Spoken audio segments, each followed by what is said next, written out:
Good morning guys. देखिए हमारे यहाँ का मौसम कितना मस्त हो रहा है। बारिश ही बारिश हर तरह। आज सावन का आखिरी सोमवार है और देखिए कितना अच्छा मौसम हुआ है।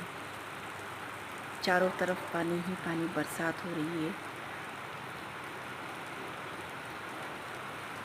बारिश में इस तरह से देखना और इस तरह का मौसम किसे किसे अच्छा लगता है। जिसे भी अच्छा लगता है गाइस, लाइक शेयर और कमेंट करके ज़रूर बताइए।